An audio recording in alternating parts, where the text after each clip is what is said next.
కేంద్ర ప్రభుత్వ నిర్లక్ష్యం వల్లే నీట్ పేపర్ లీక్ అయిందని శాసన మండలి విప్ బల్మూర్ వెంకట్ ఆరోపించారు. దీనివల్ల లక్షల మంది విద్యార్థుల జీవితాలు నాశనమయ్యాయన్నారు. బెంగాల్ లాగానే తెలంగాణలో కూడా సర్ ద్వారా దొంగ రాజకీయాలు చేయాలని చూస్తోందన్న వెంకట్తో మా ప్రతినిధి Raj Kumar face to face. ఫిర్యాదు చేయడానికి వినతి పత్రం అందించడానికి కాంగ్రెస్ నేతలు రాష్ట్ర ఎన్నికల కమిషన్ కలవడం జరిగింది. దాని నుంచి మనతో మాట్లాడడానికి ఎమ్మెల్సీ వెంకట్ గారు ఉన్నారు. సో వెంకట్ గారు చెప్పండి, ఈరోజు ఏం జరిగింది, మీరు ఈసీకి ఏం చెప్పారు? అంటే ఎస్ఐఆర్ రివిజన్ అనేది, ఓటర్ రివిజన్ అనేది 2002లో కూడా కాంగ్రెస్ ప్రభుత్వం అధికారంలో ఉన్నప్పుడు కూడా ఎస్ఐఆర్ ఏ ప్రభుత్వం అధికారంలో ఉన్నా ఈ రివిజన్ పద్ధతి అనేది కొనసాగిస్తుంది. కానీ ఎస్ఐఆర్ని అడ్డం పెట్టుకొని ఇంటెన్షనల్గా సిటిజన్షిప్ సిటిజన్షిప్ వాళ్ళకి సంబంధించిన డాక్యుమెంట్ ఉండాలి, నువ్వు సిటిజన్షిప్పా కాదా అని చెప్పి, లేదా పాస్పోర్ట్ ఉండాలని చెప్పి 14 డాక్యుమెంట్స్ ఉన్నప్పటికీ కూడా కేవలం ఒక డాక్యుమెంట్ లేకపోతే దాన్ని తొలగించే ప్రయత్నం చేసి ఇప్పటివరకు ఇతర రాష్ట్రాల్లో ఎక్కడైతే 60 కోట్ల మందికి 60 కోట్ల సంబంధించి ఇప్పటికే ఎస్ఐఆర్ కంప్లీట్ చేసి అందులో ఆల్మోస్ట్ 10% ఇప్పటికే 10% 6 కోట్ల మందిని డిలీషన్స్ అనేటివి జరిగినాయి. తెలంగాణ రాష్ట్రంలో కూడా అటువంటి పరిస్థితి రాకూడదు. ఇప్పటికీ మనకి 2 సంవత్సరాల సమయం ఉంది కాబట్టి కేవలము 45 రోజుల్లో 2 నెలలను ఈ ఎస్ఐఆర్ ప్రాసెస్ పెట్టడం కాకుండా 3 నెలల నుంచి 6 నెలలు లేదా సంవత్సరంన్నర వరకు దీన్ని పొడిగించి ప్రతి ఒక్క ఓటర్ కూడా డిలీట్ అయినా కూడా మళ్ళీ తిరిగి అవకాశం రీఅపీల్ చేసుకోనికి 3 నెలల నుంచి 6 నెలల అవకాశం కల్పించి ట్రాన్స్పరెన్సీగా సామాన్యమైన ప్రజలు, పేద మధ్యతరగతి ప్రజలు వారి ఓటు వినియోగించుకునే విధంగా వారి ఓటు డిలీట్ కాకుండా చూడవలసిందిగా ఎలక్షన్ కమిషన్కి ఈరోజు ఏదైతే సంబంధించి ఇవ్వడం జరిగింది. కొన్ని నామ్స్ వారి పరిధిలో వస్తే మిగతా సెంట్రల్ ఎలక్షన్ కమిషన్ అడగాల్సి వస్తుంటే వీరి ద్వారా సెంట్రల్ ఎలక్షన్స్ కమిషన్ కూడా లెటర్ రాసి వీటిని ఇంప్లిమెంట్ చేయాలని చెప్పి డిమాండ్ చేయడం జరిగింది. పశ్చిమ బెంగాల్లో దీది ఓడిపోయింది. సో ముఖ్యంగా సర్ వాళ్ళని అని ఆరోపణలు చేస్తున్నారు. సో అదే పరిస్థితి తెలంగాణ వస్తుందని కాంగ్రెస్ వాళ్ళు భయపడుతున్నారని బీజేపీ ఆరోపిస్తుంది. ఇప్పుడు ఎక్కడన్నా కూడా సెక్యులర్ భావాలు ఉన్న వాళ్ళ ఓట్స్ డిలీట్ చేసేసి ఎలక్షన్స్లో నెగ్గం ఎట్లన్నా మేము గెలవాలన్న ఒక ఉద్దేశంతో భారతీయ జనతా పార్టీ పనిచేస్తున్నట్టు చాలా స్పష్టంగా వెస్ట్ బెంగాల్లో మనకు కనబడ్డది.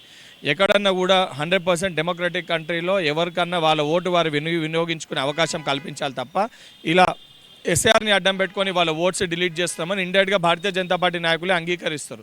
తెలంగాణ రాష్ట్రంలో కూడా అటువంటి పరిస్థితి రాకూడదు, అటువంటి సామాన్యమైన ప్రజలు వాళ్ళ ఓటు హక్కు వినియోగించుకోకుండా ఇబ్బంది పడకూడదని ఒక ఉద్దేశంతో కాంగ్రెస్ పార్టీ ఈరోజు ఏదైతే బాధ్యతతోటి ఎలక్షన్ కమిషన్స్కి ఫిర్యాదు చేస్తే దానిపైన ఇబ్బంది పడి దొంగతనంగా అడ్డదారులు అధికారంలోకి రావాలనుకున్న భారతీయ జనతా పార్టీ నాయకులు ఈరోజు మాట్లాడుతున్నట్టు చాలా స్పష్టంగా కనబడుతుంది. ప్రజల ఒక మన్నెల దీవెనలతోటి అధికారంలోకి రాలేని మీరు ఈ ఎస్ఆర్ని అడ్డం పెట్టుకొని ఓట్స్ డిలీట్ చేసి దొంగదారులు అధికారంలో రావాలనుకుంటున్నట్టు మీరు మీ మాటల్లో చాలా స్పష్టంగా అర్థమవుతుంది. సో మోడీ పిలుపునిచ్చారు, బంగారం కొనవద్దు, ఆడంబరాలకు వెళ్ళొద్దు అంటారు. కాంగ్రెస్ పార్టీ ఏమంటుంది? ఏదన్నా కూడా భారతదేశ ప్రజలపైన ఒక డెమోక్రటిక్ కంట్రీలో మనం ఉన్నప్పుడు, స్వాతంత్రమైన దేశంలో మనం ఉన్నప్పుడు ప్రజలపైన రిస్ట్రిక్షన్స్ పెట్టడం అనేది సరైన విధానం కాదు.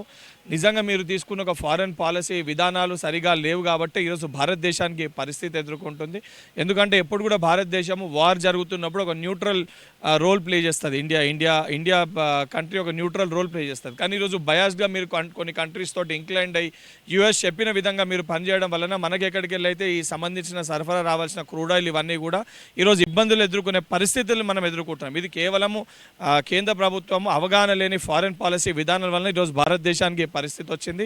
ఇప్పటికన్నా ఇటువంటి ఒక పిచ్చి పిచ్చి మాటలు చెప్పుడు బంద్ చేసి తాత్కాలికమైన ఉపశమనం కాకుండా శాశ్వతమైన సొల్యూషన్ ఏ విధంగా భారతదేశ సామాన్యమైన ప్రజలు ఇబ్బంది పడకుండా చూసుకోవాల్సిన ఒక బాధ్యత కేంద్ర ప్రభుత్వం పైన ఉంటుంది. మీరు టెంపరీగా కాన్వేలు తగ్గించుకొని డీజిల్ సేవ్ చేయండి, బంగారం కొనకండి అంటే ఇవి టెంపరీగా చెప్పడానికి బాగుంటాయి. కానీ ఇదే సిచ్యువేషన్ ఇంకొక 6 నెలలు కొనసాగితే కంప్లీట్గా మరొక లాక్డౌన్ని భారతదేశంలో ఎదుర్కొనే పరిస్థితి ఉంటుంది. మన ఎకానమీ కూడా కంప్లీట్గా దెబ్బతినే పరిస్థితి ఏర్పడుతుంది. ఈరోజు పెట్రోల్ డీజిల్ రేట్లు పెంచారు, దానిపై ఏమంటారు?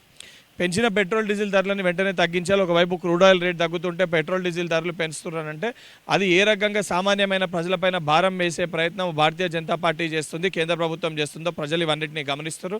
మొన్నటి వరకు కేంద్రంలో 5 రాష్ట్రాలు ఎన్నికలు ఉన్నాయి కాబట్టి ఎన్నికల నేపథ్యంలో పెంచకుండా ఆపారు. తర్వాత పెంచుతారని చెప్పి మా లీడర్ ఎల్ఓపి రాహుల్ గాంధీ గారు కూడా చాలా స్పష్టంగా చెప్పడం జరిగింది. చెప్పిన విధంగానే ఎన్నికలు అయిపోగానే సామాన్యమైన ప్రజలపైన ఈరోజు భారం వేసే ప్రయత్నము కేంద్ర ప్రభుత్వం చేస్తుంది. పెంచిన పెట్రోల్ డీజిల్ ధరలను వెంటనే తగ్గించాలని చెప్పి డిమాండ్ చేస్తున్నాం. నీట్ పేపర్ లీక్ అయింది కదా, మీ కాంగ్రెస్ పార్టీ ఆరోపిస్తుంది అందులో బీజేపీ పాత్ర ఉందని.